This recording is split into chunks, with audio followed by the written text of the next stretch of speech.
আসসালামু আলাইকুম। মুশফিকুর সালেহীন স্বাগত জানাচ্ছি এনটিভির দুপুরের খবরে। ক্রাউন সিমেন্ট শিরোনাম দেখছিলেন, এবারে পুরো খবর।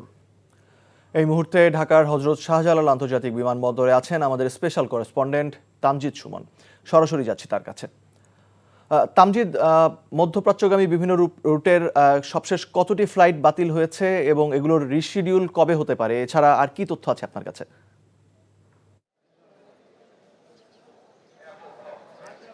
মুশফিক, এগুলো রিশিডিউলে আসলে কাজ করছেন, কারণ আমাদের সাথে বিমান ও পর্যটন প্রতিমন্ত্রী তার কথা হয়েছে। তিনি আমাদেরকে যেটি জানিয়েছেন, যেসব ফ্লাইটগুলো এরই মধ্যে বাতিল করা হয়েছে এবং স্থগিত করা হয়েছে সেগুলো রিশিডিউল করার কাজ চলছে। তিনি যেটি জানিয়েছেন যে উদ্ভূত পরিস্থিতি, এই যুদ্ধ পরিস্থিতিতে বেসামাল যে পরিস্থিতি হয়েছে এটা সামলে নিতে হয়তো সময় লাগবে। সেই সময় নেওয়ার ক্ষেত্রে কতটা সময় লাগবে সেটি যেমন জানাতে পারেননি, তেমনি বলছেন যে যখনই পরিস্থিতি শান্ত হবে এবং যেসব বিমানবন্দরগুলোতে আমাদের এই ফ্লাইটগুলো যাওয়ার কথা রয়েছে সেই ফ্লাইটগুলো স্বাভাবিক অবস্থা তৈরি হলে তখন এই ফ্লাইটগুলো ছাড়া হবে।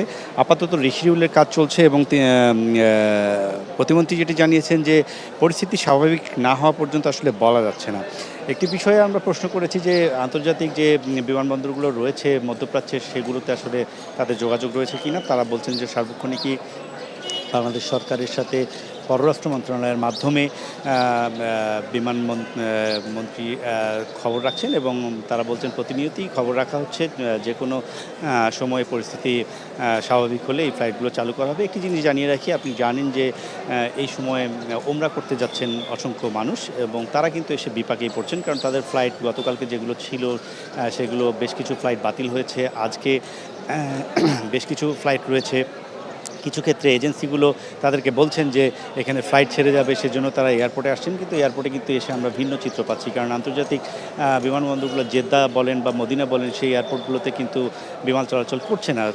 অর্থাৎ আদতে যে বিষয়টি হচ্ছে যে সেটি ফ্লাইট ছেড়ে যাওয়ার যে সংখ্যা সেটি রয়ে গেছে, কিন্তু তাদের এজেন্সি এবং কফিলরা তাদেরকে পাঠিয়েছেন, তারা আশায় বুক বেঁধে আছেন যে নিশ্চয়ই ফ্লাইটগুলো চালু হবে। তো সব মিলিয়ে এখানে যারা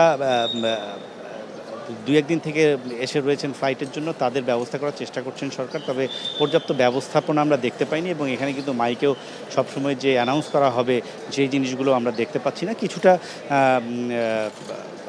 বিশৃঙ্খলা তো রয়েছেই, তবে সব মিলিয়ে আসলে এখানে যারা এসেছেন মধ্যপ্রাচ্যগামী যে যাত্রীরা তারা কিন্তু ভোগান্তিতেই রয়েছেন। মুশফিক, জানছিলাম হযরত শাহজালাল আন্তর্জাতিক বিমানবন্দর থেকে ফ্লাইট বাতিলের ফলে দুর্ভোগের শিকার যাত্রীদের খবর। ইরান ও যুক্তরাষ্ট্র ইসরায়েল যুদ্ধের কারণে মধ্যপ্রাচ্য জুড়ে চলমান অস্থিরতায় সংকটে পড়তে পারে বাংলাদেশের অর্থনীতি। বিশেষ করে জ্বালানি তেলের দামের সাথে বাড়তে পারে মূল্যস্ফীতি, রেমিটেন্স প্রবাহ কমে যাওয়া ও মধ্যপ্রাচ্যে শ্রমিক পাঠানো বন্ধের শঙ্কা করছেন অর্থনীতিবিদরা। আমাদের প্রবাসী শ্রমিক যারা রয়েছেন, তো তারা অত্যন্ত ভয়ের মধ্যে আছেন যে কোথায় কখন কি হয়। তো এটা একটা বিষয়। আর জ্বালানি তেলের দাম বেড়ে গেলে তো বিশ্ব অস্থিরতা শুরু হয়ে যেতে পারে আরেক দফা, যে বিশ্ব উৎপাদন ব্যয়, তারপরে এখানে পরিবহন খাত রয়েছে এবং জ্বালানি তো সব খাতেই ব্যবহার করা হয়। তো সুতরাং সব মিলিয়ে একটা চাপ তৈরি হতে পারে এই বিশ্ব অর্থনীতিতে। কোনোভাবেই যাতে এই যুদ্ধে যারা মূলত ভূমিকা রাখছেন যে দেশগুলো, তাদের পক্ষ যাতে বাংলাদেশ কোনোভাবে অবলম্বন না করে, এটা বাংলাদেশের জন্য ন্যূনতম।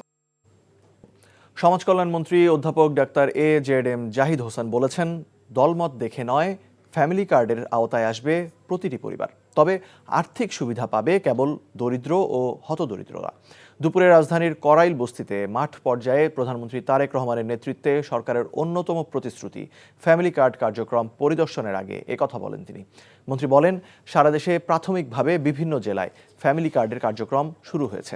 8 মার্চ জানা যাবে পুরো তালিকা। বলেন, এক্ষেত্রে কোনো বৈষম্যের সুযোগ নেই। ফ্যামিলি কার্ডের তথ্য সংগ্রহের ক্ষেত্রে নিজ দলীয় নেতাকর্মীরা যুক্ত হবেন না জানিয়ে তিনি বলেন, কার্ড সুবিধার ক্ষেত্রে কোনো বৈষম্য করার সুযোগ নেই।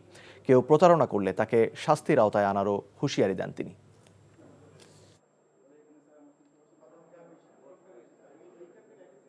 আমরা আশাবাদী যে এই পাইলটিংটা যদি আমরা সাকসেসফুলি শেষ করতে পারি আগামী মাস থেকে, অর্থাৎ ঈদুল ফিতরের পর থেকে আমরা তার পরবর্তীতে সেকেন্ড ফেজে যাব এবং গ্র্যাজুয়ালি আমরা র্যাপিডলি এটাকে আমরা স্প্রেড করব। 3 থেকে 4 বছরের মধ্যে ওয়ান সিটিজেন ওয়ান কার্ড যে প্রোগ্রাম সারা সভ্য দেশে উন্নত দেশে যেটা আছে বাংলাদেশেও ইনশাল্লাহ আমরা সেই কার্যক্রমের দিকে বর্তমান সরকার এগিয়ে যাচ্ছে।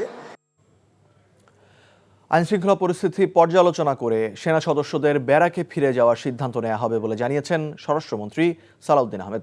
সকালে সচিবালয়ে তিনি জানান, সেনাবাহিনীর পক্ষেও এতদিন মাঠে থাকা সম্ভব না, সেনাবাহিনীরও অনেক সমস্যা হচ্ছে বলেও জানান তিনি। আইনশৃঙ্খলা পরিস্থিতি কতটুকু কি উন্নয়ন হয়েছে, কি করা যায়, সেটা একটা সমন্বিতভাবে আমাদেরকে দেখতে হবে। এখন এই মুহূর্তে আমি বলতে পারছি না তাদেরকে কবে উইথড্র করা হবে, তবে অবশ্যই সেনাবাহিনীকে মাঠ পর্যায়ে থেকে এক সময় উইথড্র করা প্রয়োজন। যারা খাল দখল করবে তাদের রাজনৈতিক পরিচয় দেখা হবে না জানিয়ে সড়ক পরিবহন ও রেলপথ প্রতিমন্ত্রী হাবিবুর রশিদ বলেন, দখলদারদের আইনের আওতায় আনা হবে। ঢাকা শহরের অভ্যন্তরে দখলকৃত খাল দ্রুত সংস্কার করা হবে বলেও জানান তিনি। সকালে রাজধানীর মান্ডা এলাকায় খাল পরিদর্শন ও মশক নিধন কার্যক্রম উদ্বোধন অনুষ্ঠানে এসব কথা বলেন তিনি। এ সময় ঢাকা দক্ষিণ সিটি কর্পোরেশনের প্রশাসক আব্দুস সালাম বলেন, রাজনৈতিক সরকার না থাকায় নগরবাসীর সেবা বিঘ্নিত হয়েছে। 30 দিন ব্যাপী বিশেষ মশক নিধন কার্যক্রম তদারকি করতে 10টি টিম গঠনের পাশাপাশি এলাকা ভিত্তিক কমিটি গঠনের পরিকল্পনা রয়েছে বলেও জানান দক্ষিণের প্রশাসক।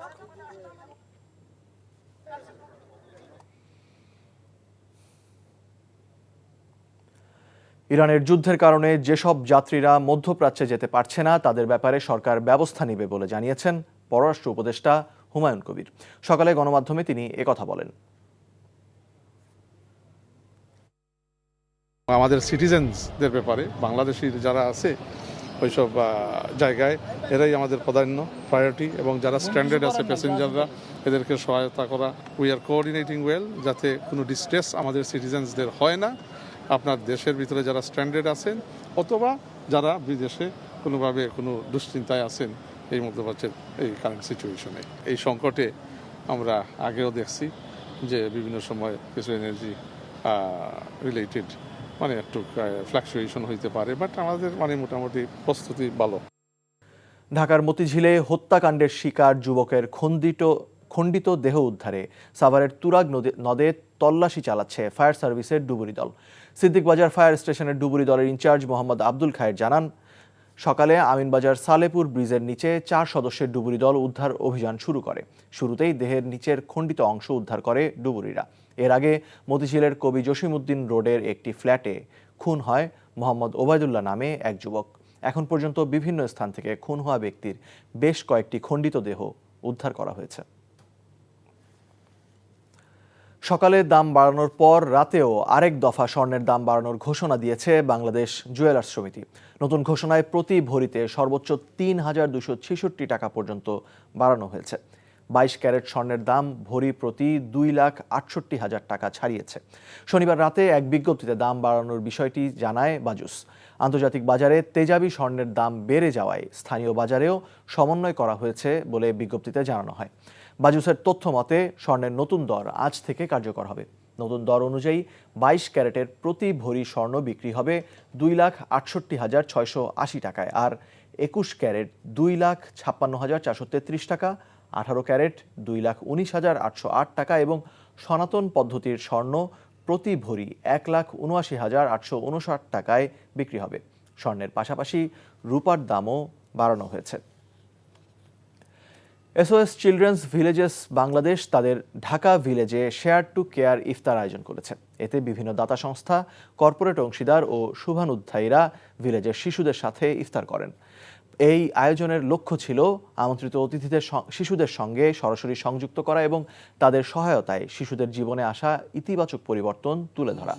শেয়ার টু কেয়ার ইফতারের মাধ্যমে আয়োজকরা দীর্ঘদিনের দাতা ও অংশীদারদের প্রতি কৃতজ্ঞতা প্রকাশের পাশাপাশি পবিত্র রমজান উপলক্ষে যাকাত প্রদানের আহ্বান জানান।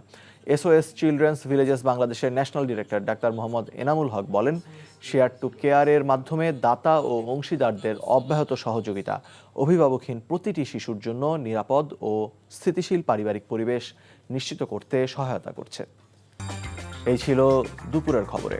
এই খবরের ভিডিও সহ আপডেট জানতে ভিজিট করুন NTV অনলাইন www.ntvbd.com। এছাড়াও NTVর জনপ্রিয় সব অনুষ্ঠান ও খবরের আপডেট জানতে ভিজিট করুন আমাদের ইউটিউব ও ভেরিফাইড ফেসবুক পেজ। এরপরে দেশের খবর দেখার আমন্ত্রণ রইল। ধন্যবাদ সবাইকে।